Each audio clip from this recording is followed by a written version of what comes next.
Hello, everyone. Welcome to another fun-filled episode of Geek and a Nerd, where you get to decide who is the geek and who is the nerd. And hint, they're both me. I have the glasses to prove it. As always, we are your hosts, Chuck Watts. And I am D, and I identify as a honey badger. So, protect yourself. Absolutely. And we are coming to you on April Fool's Day, which is the one day that it fucking sucks to run a geek page because all these places blast these fake news stories that you'll find believable. You'll read a full article about it, and at the bottom, like April Fools, and you're like, you need to fucking die. If you could get cancer of the AIDS, of the herpes, that'd be just fine with me. But yeah, we are bringing you an action-packed episode this week. We got some Marvel news, some DC news.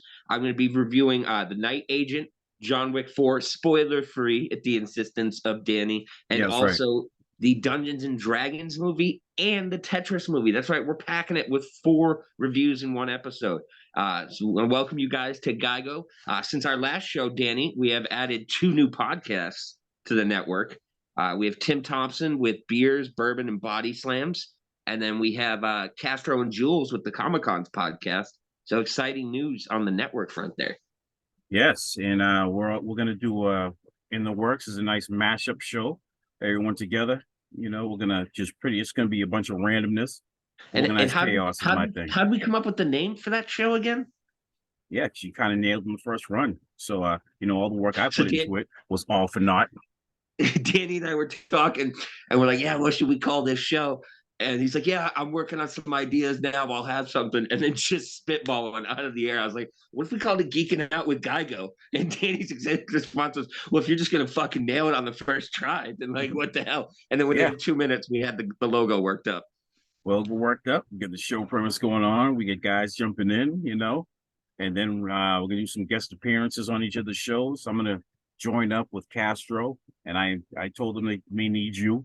We're gonna do a nice Marvel versus DC storyline where Castro begins to learn that he's a Marvel fan. And why is it that you would need me for that? I forget Yeah, what you refer to me DC as. Encyclopedia. You need to help them boys out because they're gonna get wrecked. Oh, it's gonna be. If you like bloodbaths, if you watched the Celtics against the Bucks last night, that's pretty much what it's gonna be. Yeah, so I love the fact that I am being referred to, and by fans now, as the DC Encyclopedia. As much as I get hate for being the DC fan, Danny will come to me anytime he's got a DC question, and he'll be like, "What's up with this character?" Because my knowledge is literally encyclopedic when it comes to the DC universe. Okay, that's So, why we do the DC game, DC Legends. We're gonna be doing the April drops, so we're gonna be doing that one later too. Let everybody know about the new characters. so I want to start the episode off because I don't want to slam everybody with reviews at once. So I kind of wanted to start off with a review, and that is the Tetris movie. Which, first of all, when this movie got announced 2 years ago, everybody was thinking like Pixels, like the Emoji Movie. Like we're thinking it was going to be computer animated movie with like Tetris pieces trying to take over the world. And then we got the trailer about 2 months ago, and it was not that at all. This is a political thriller about a video game. That's the easiest way I can describe it. Yeah, It's it's a a movie Taron Egerton. about Tetris itself. It is Yeah, interesting so story. it's about the creation of Tetris. For those that don't know, it was created in Cold War era Soviet Union. Fucking outtakes.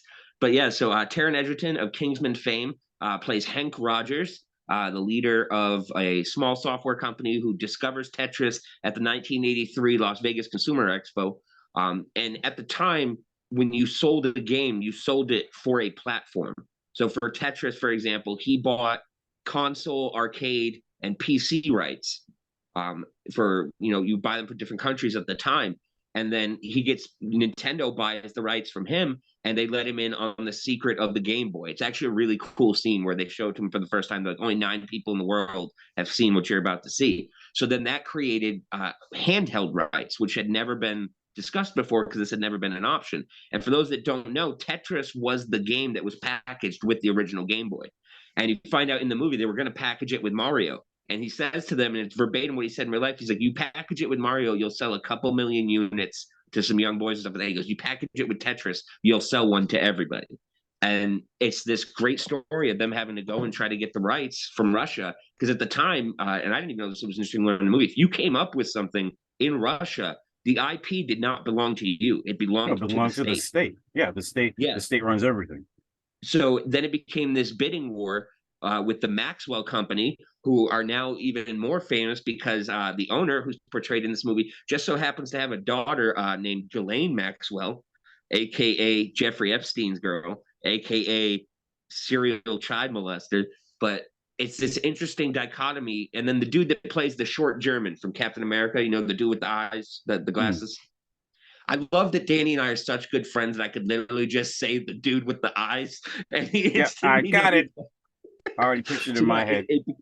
it becomes this amazingly interesting political thriller of, you know, the KGB's involvement. And so Hank Rogers, his big fuck up was if you wanted to go to Russia on business back then, you had to like take months to apply for visas and permits and everything. So And they he went under the watched you guise of everywhere. They bugged yeah. your room. They followed like So you had agents follow. Like, no, it's no joke. dude, the moment he arrived, they photocopied his passport, like that scene in Hostel when they send the passports off to the killers. Like, so his interpreter was a KGB agent. So he went under the guise of a tourist visa and then basically stormed the office of this video game place. Like, give me, you know, dude, let's talk about this. And the Russian dude wanted to create a basically like a bidding war. So he was like, okay, let's put these guys together, and it's an amazing movie. Taron Egerton really carries this performance as Hank Rogers, and then you're just sucked into this world. I don't think there's a generation out there that doesn't know Tetris. You know what I mean? Like it had involvement in all of this. And it's just funny to me that Tetris came out right before Mario, and then the Tetris movie drops yesterday, and the Mario movie drops Wednesday. So it's a little bit of history repeating itself. But for a movie that I had no expectations going into, it it was great. It's a captivating story, runs in at just about 2 hours. Don't feel like there's any fat in it that needed to be trimmed. It's an engaging movie. So overall, I'm going to give it a solid 8.5 out of 10. I was really pleased with the movie. Yeah, it's an interesting story. And it's like a spy thriller. Because once you deal with Soviet Russia like they were no joke. You are surveilled the moment you step foot in there all the way through. And they track everything. And then once you leave the room, they come in and they check your room. Like all your stuff will be moved. Like you have to like put things a certain way and like have little feelers for it because they're putting they're just scrubbing it. They don't play. I think of John Oliver when he went over to interview Snowden. He goes, "So I've just been told the building next door is the former KGB, and they know we're here." Like, so it's definitely a time capsule of a movie in the sense that you get to see what it was really like to try to get this game out of the Soviet Union, and it's great performances all around. It's got a great ensemble cast. But yeah, I was very happy with that. Moving on to a little bit of news, something that the internet was very mixed on this week was Victoria Alonso and Ike Perlmutter, the heads of the Marvel Cinematic Universe and executive side, both released from their jobs. Ike Perlmutter, there was no real reason given. But There's a lot of reason for that one.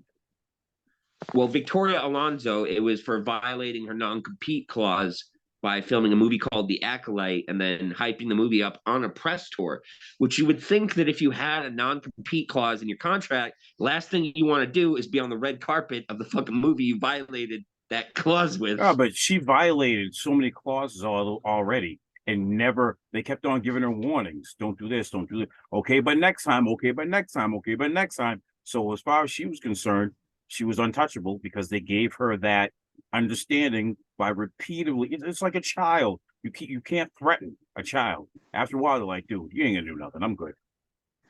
And then we also found out that she was the reason for the VFX issues that there have been in the past few movies, with visual effects teams now refusing to work with Marvel because of how the workload was pushed, the ridiculous timelines that they were given to complete this stuff in.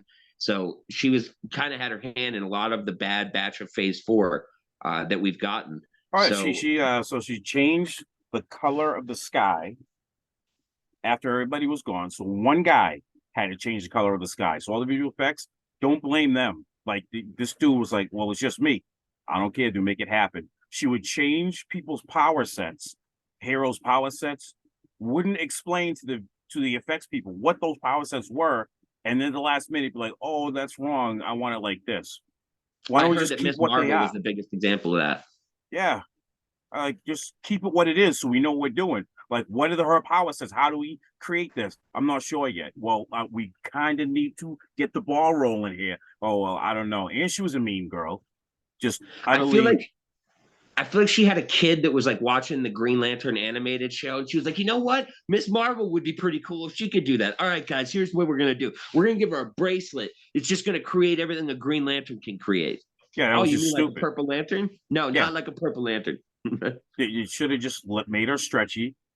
And just make give her what her powers are. Don't change everything. Like you, Miss Marvel's already an annoying character because they shove her down your throat. To do that made it worse.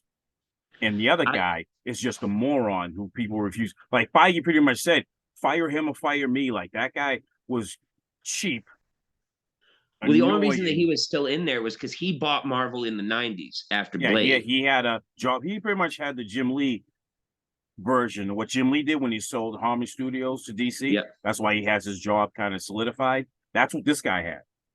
And in order to release him from that was like that's not something that comes along every day. Like somebody with that Definitely not. formal contract. And so you have to utterly screw up. And Iger is here to be like, dude, if you are not pulling your weight and you are not doing your job, you will be gone. Iger came back in kicking ass and taking names. I got to give it to him. That dude actually cares about the IPs that they have. Like he took a lot of shit, but like he's the reason that Disney acquired Lucasfilm. He's the reason Disney acquired Marvel. He's the reason they acquired the Muppets. Like, and then he retired, and then new CEO came in and was like, Kathleen Kennedy, you're a genius. And they Yeah, were like, no, because Kathleen Kennedy and all and Alonzo wanted to turn Marvel, let's appeal to more women than everybody else. That's not why they acquired them. They acquired these properties, Marvel and Star Wars, because they already had the princesses. that's exactly. So they Thank had you. the You girls just locked took it up. out of my mouth. They had the young girl market. They've Yeah, had so the they young girl wanted to market. get more boys. So that's what Marvel and Star Wars were for. Instead, they turned that into more princesses, which is all what they already had. And the girls are like, we like those as the girls who liked He-Man and the boys who like She-Ra liked them for what they were. The boys who like Star Wars, the girls who like Star Wars, who are there, like them for what they were. Once you change it to a princess movie, now neither one are enjoying it, neither one likes it. And then you start just, we'll give you your trope characters, so we'll race swap and we'll gender swap. No one who gets swapped into those things likes it. They all take offense to it. Is you don't think we're worth enough to carry our own, that you just want to go, here, take this and be happy?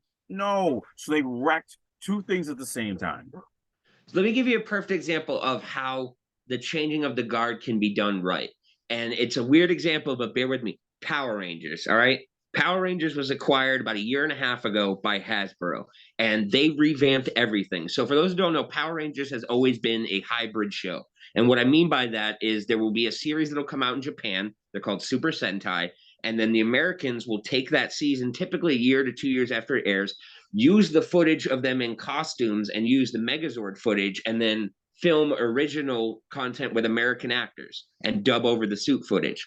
Now that Hasbro has bought it, they've realized, okay, we're coming up on the 30th anniversary. Let's take a look at the Power Ranger comics. The Power Ranger comics are top sellers. They're incredible storylines, and they've written in new Ranger teams and all this. So now they're like, okay, we've always understood Power Rangers was meant for kids, but the people that are buying the merchandise and the comics right now are the people that had it as kids. They're adults.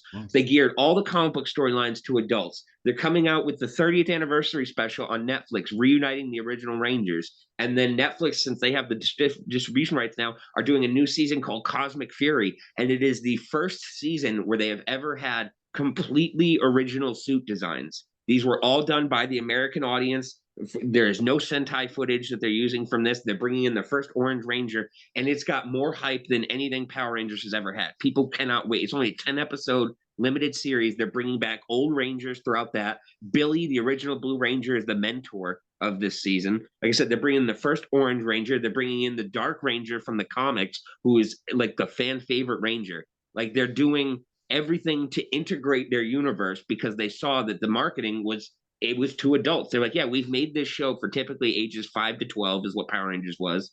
And now they've realized that, hey, we have an audience in their late 20s and early 30s that are really here for this content. And they Yeah, said, so all the okay, 5 to 12 kids that read that are now grown up. That's what and they're like, Marvel and okay, DC aren't doing. Nickelodeon, we'll still make Power Rangers for Nickelodeon for the kids, but we're also going to keep this universe connected now and bring in animation and live action series for adults on the Netflix side.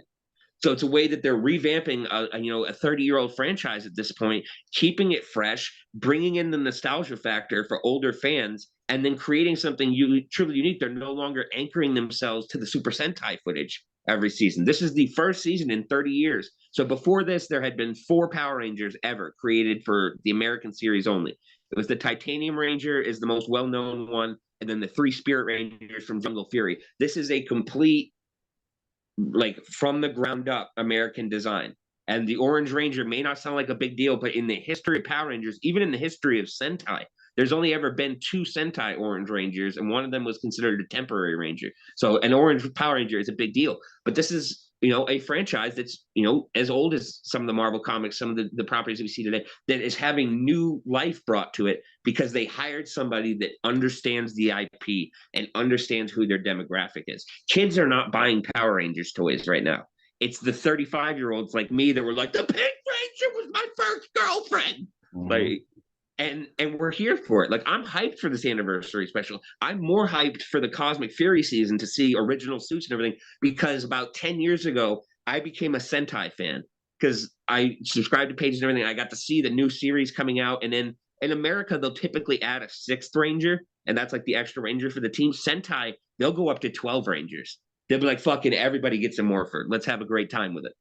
So I became a Sentai fan, and now to see them break away from that, it's something really fresh for the Power Rangers franchise. It's the equivalent of when Marvel creates their own continuity in the movies based off of a pre-existing comic storyline.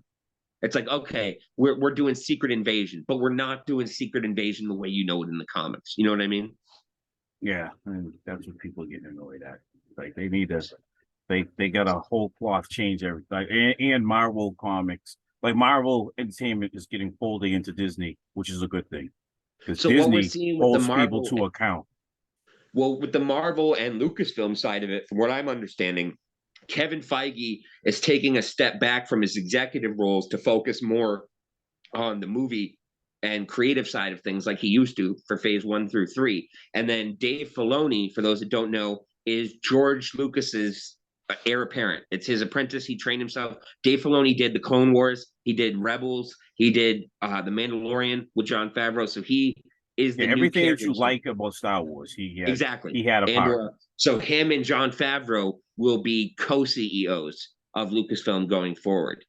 So what they should have done, because Feige cannot handle more than what he was doing. He can't do all that. He was going to be taking Marvel, doing a Star Wars movie. Like, dude, you can't handle Marvel alone. You have no business trying to be like, you're a good offensive coordinator, but a horrible head coach. Get back as an offensive coordinator. Like, because of Dave Filoni, we have the awesome work they did on Darth Maul in Clone Wars and Rebels. Because of Dave Filoni, we have Ahsoka Tano.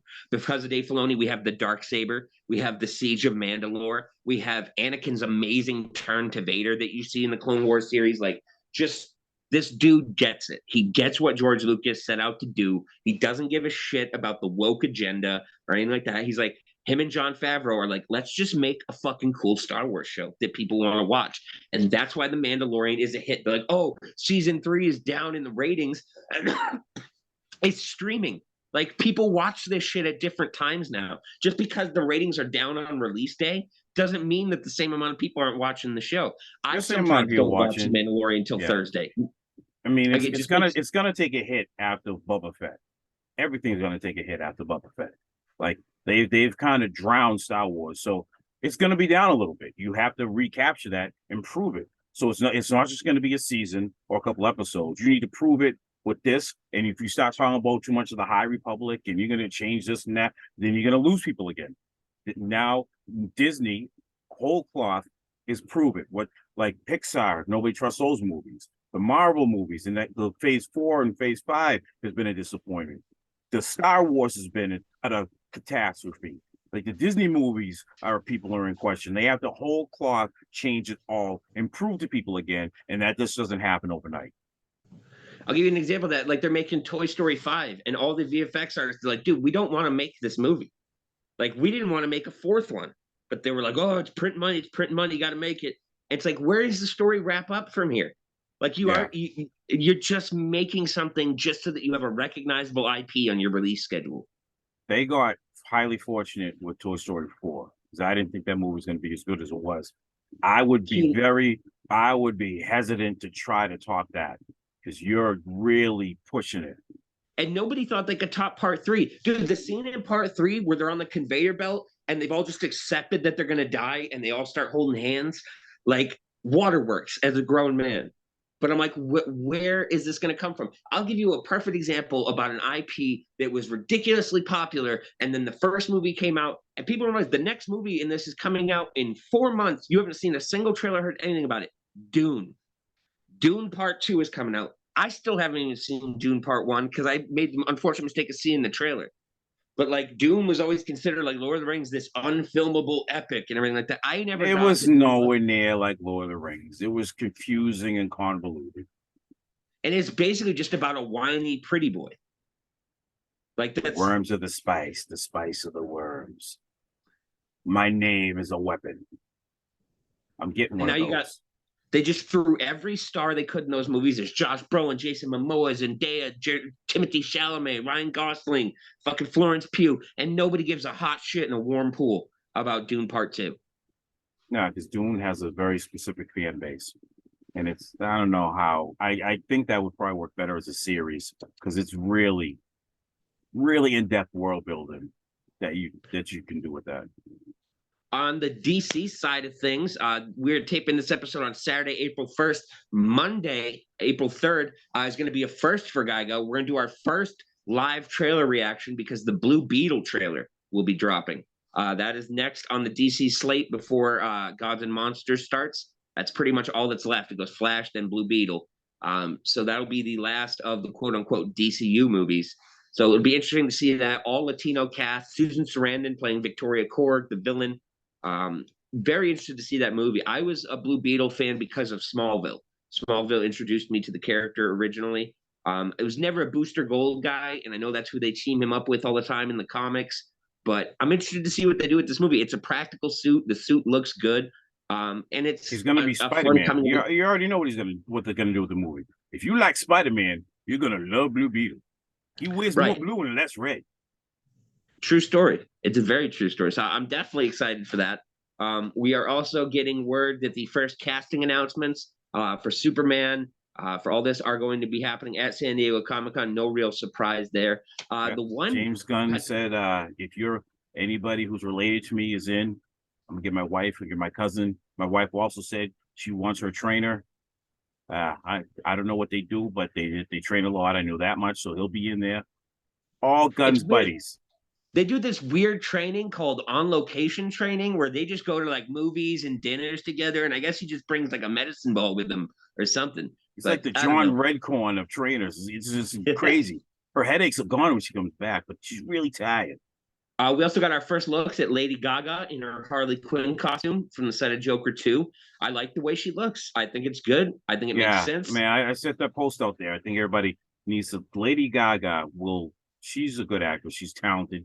She'll do in this setting the way this Harley Quinn functions. I think Lady Gaga is going to nail it. Absolutely. The bigger surprise for me coming out this week was that as cameras are getting ready to roll on Matt Reeves' The Batman Part 2 with Robert Pattinson, we're getting word that one of the main villains of the film is going to be Clayface, which is an awkward choice for what they're doing in this world with how gritty and grounded both Riddler and Joker were in their scenes in the movie. I'm interested to see where they take Clayface in all of this. Yeah, well, I know Clayface starting as an actor, like so he's grounded as far as his personality set. So I think it'll work in that aspect. It'll I'm be a also a little bit little more power based. So hopefully they show Batman still be the detective because he has to figure out who he is, all that stuff, but still start showing some of his ability. But I'm glad they're showing because they haven't shown Batman as a detective in years. that was the cool part about the Battinson one was the detective aspect of it with the Riddler. Like the opening riddle on his card was, "What does a liar do when he's dead?" And Batman was like, "He lies still." And it was just like the little detective work that you saw. And then there's a deleted scene with Barry Keoghan playing the Joker, and he basically brings the Riddler files to the Joker and like interrogating him. And he's like, oh, it's our 1 year anniversary. Paper is what you do for the first year anniversary, and you brought me paper. And he just dissects exactly who the Riddler is just by looking through these files. It's an amazing scene. It was added to the Blu-ray. It was not originally in the theatrical release. So definitely interested to see what they do with that. That, of course, will fall under the DC Elseworlds label along with Joker. So yeah, we're heading to the end of the DCU here in the beginning of Chapter 1, Gods and Monsters. So I'm excited for Comic-Con. This is going to be the first Comic-Con in a few years because of COVID and everything, where we've had like the big announcements that you're used to at Comic-Con. So I'm definitely excited for that. And as far as Comic-Con goes, so there's one coming at the end of the month. First time I'll be able to travel in a couple of years. So that's right. Wicked Comic-Con, April 23rd through the 26th in Boston, Massachusetts. Wicked Pissa. If you're there, come see me live as Herb Welch, bashing you with my microphone nonstop. Danny opened a can of worms there. He knows I love the Herb Welch SNL skits by Bill Hader. And he was like, you should just do that on the con floor. And I was like, you realize if you're giving me the clearance to do this, there's no turning back. So this will be my first appearance as Chuck Welch, Herb's, son, carrying on the legacy for him. Because as we know, at the end of every Herb Welch skit, he dies. Yeah, this time he died on location. So, and I picked up the glasses and the microphone, and I will be there to bash cosplayers and celebrities alike with that microphone and give unopinionated commentary that has nothing to do with what we were talking about. And I have all my Thor 300s. So Walt, you need to get this going. Just do all your wrist exercises because I'm coming for you, buddy. Definitely excited for that. And then, of course, we will be attending Rhode Island Comic-Con in November, GYGO's home con, the biggest show in the little state. We'll also be hosting some panels there. We haven't gotten word yet on what celebrity panels we'll be hosting, but we'll also be doing 2 live podcasts, one on Friday from the floor and one on Saturday from the exhibitors hall. That's right. We're taking over the Rhode Island equivalent of Hall H for a live Get Your Geek On. It's going to be a hilariously awesome podcast. We are definitely doing a what if.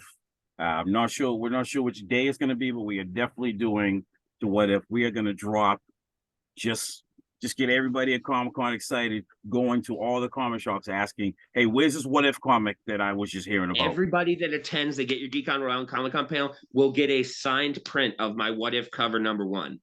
We are going to make little prints of those at Kinko's, nice shiny paper, and then we will sign them and put them in everybody's seat as like a gift for coming to our first live show panel like that, because I'm so proud of how those covers have come out. I've done 2 covers now so far. The public hasn't seen the second one, but you have. So what do you think of the covers so far? They look good. I like them.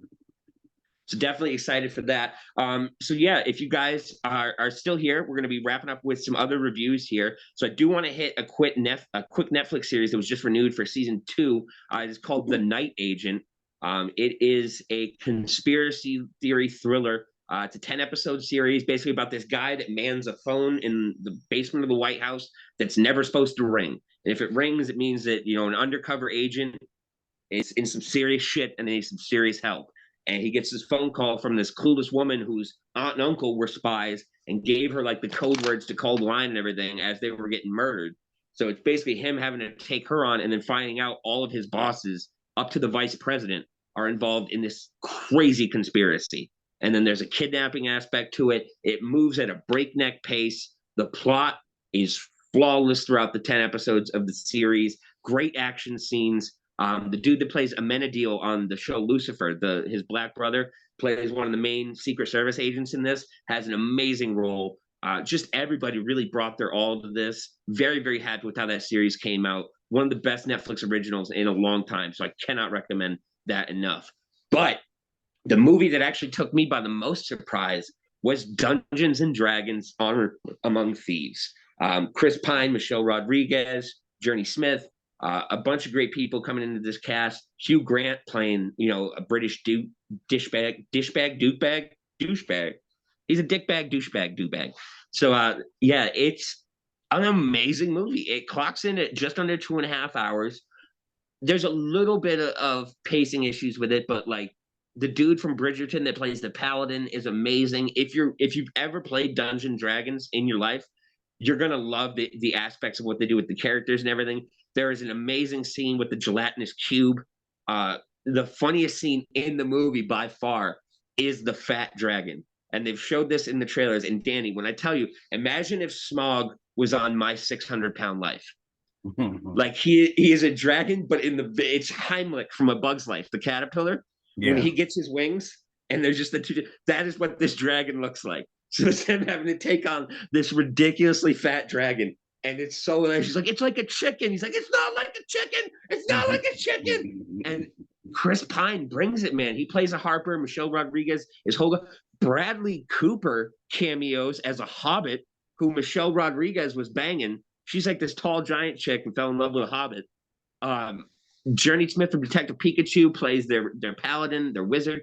It's just a great fun film. Like, if you know nothing about Dungeons and Dragons, you'll just see this as a cool fantasy, caper movie. If you're a fan of the series at all, you're going to appreciate all the Easter eggs, all the monsters, all the drops of spells and artifacts and everything that they use in this movie. But Danny, you and I, we remember the original Dungeons and Dragons movie with Marlon Wayans and fucking Jeremy Irons and the shit show that movie was. Like, remember they cast that dude as the lead that he was like the first trans actor. You couldn't tell if he was a guy or a girl. So they give him like that Ellen haircut. No, that was strong 9 out of 10 for Dungeons and Dragons, man. Strong 9 out of 10. Nice. Everybody carries their weight in this. But so definitely get out in theaters. Check that out. It just came out in theaters yesterday. Of course, I'm Chuck, so I get to see movies early. No big deal. Which brings us to my final review of the day. You've waited for it, folks. We might even clip this and make it separate. John Wick Chapter 4, motherfuckers. Ha! Oh, my God. Danny, you've heard me now. We've talked in the week that it came out. How many days have you heard me be like, I'm just going to watch John Wick again? Yep, every day since. Literally every day since. First of all, this movie is 2 hours and 40 minutes long. I have never sat through a movie 2.5 hours plus where I didn't look at my watch one time. Not one moment of this movie was I like, oh, how much longer is left in this movie? It opens with a fucking camel chase in the desert. It doesn't let up till the fucking final battle under the Eiffel Tower. They go from Japan to Berlin to New York to Paris to South America. Everything makes sense.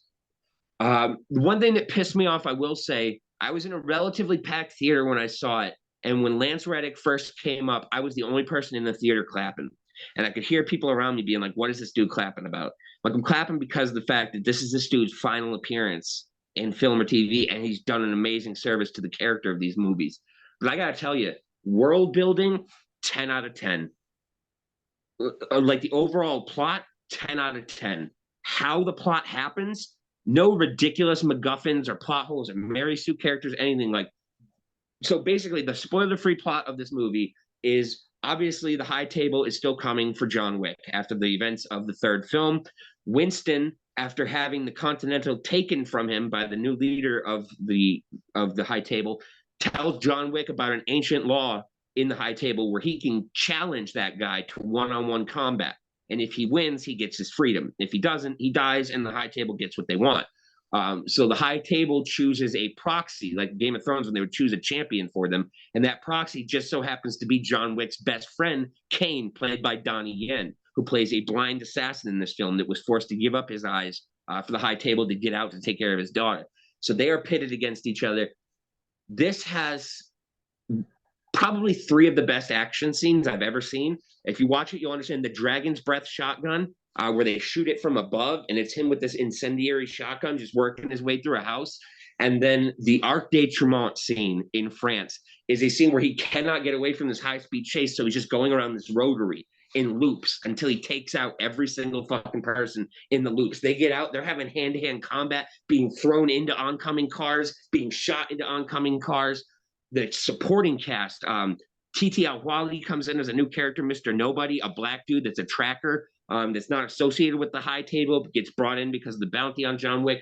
Donnie Yen, Hiroki Sanada, who played Scorpion in the Mortal Kombat movie, plays the leader of the Osaka, Japan Continental. And then Bill Skarsgård plays the villain, the Marquis de Gramont.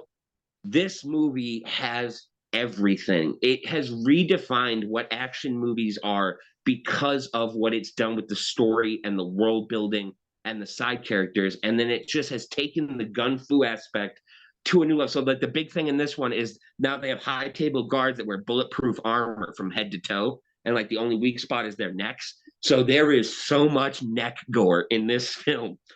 I tried to keep a kill counter. I've seen the movie 7 times now. I lose count at 100 people 11 minutes into the movie. Like the body count in this is insane.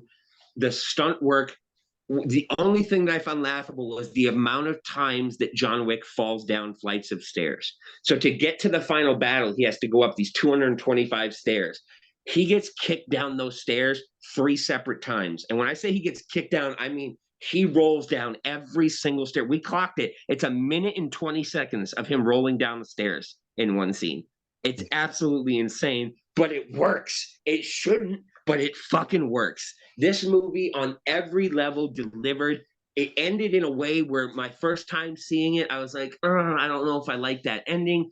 And upon rewatching, I'm like, yeah, this is how it had to happen. So there is the possibility of them making a 5th one. If they do, I can understand how they did it. If they don't, this has to be one of the most solid franchises with 4 entries ever. Because honestly, name a trilogy or anything more than that where every single movie has not only done better at the box office, has expanded the characters, expanded the world, not repeated storylines, and just delivered so much. Like after part 3, in part 3, he's literally on horseback fighting sword wielding ninjas on a motorcycle on the Brooklyn Bridge. And you're like, how the hell can you top that? 7,000 different ways, apparently, and they do them all in John Wick 4. So I cannot urge you guys enough. If you're even remotely a fan of this show, if you're even remotely a Keanu Reeves fan, you've probably already seen this movie. So I'm talking to a brick fucking wall because the movie's been out for a week. But go see John Wick Chapter 4. I cannot wait for it to come out on Blu-ray and to marathon them all. And I know you're thinking to yourself, Chuck, you already own the first 3 and you have the 4th one on your tablet. You could just watch them all now. It's not the same. It's nothing like going to that Best Buy on a Tuesday morning and being like, yes, I have my copy of John Wick 4. I am the first, like holding it up like Simba in The Lion King. So this is my first ever 11 out of 10. I give John Wick an 11 out of 10 because they cranked the action and fucking everything in these movies up to 11. Keanu Reeves has cemented himself as one of the best action stars of all time. Say what you will, whether you like The Matrix or not, they were revolutionary for the time and for the genre, and John Wick is the same thing in spades. So get out, see John Wick Chapter 4. He is the spirit animal of this podcast, and I could not have been happier with this movie. All right, good stuff. Good stuff. All right, so that's going to wrap things up for this episode. As always, guys, check us out on the website, GYGOnetwork.com, the Facebook page, sending out big love to our Australian fans down under. Even worse. Operation Pine Gap. All right, guys. And so, yeah, lots of great new stuff. Don't forget to check out all of our new shows. What If, Book of the Black, Collectibles Corner, Geeking Out with GYGO, Beer Bourbons and Body Slams, and the Comic Cons podcast. What? Does that sound like a mouthful? Well, guess what? Only more will be coming. And if you're going to be at Wicked Comic Con, comment below this video. We'd love to meet up with you guys, do some live interviews. But for this week's episode of Geek and a Nerd, I've been Chuck Kiwatts. I've been D. And always remember, folks, no matter what you do in life, make your own decisions, but at all costs, stay away from Oprah.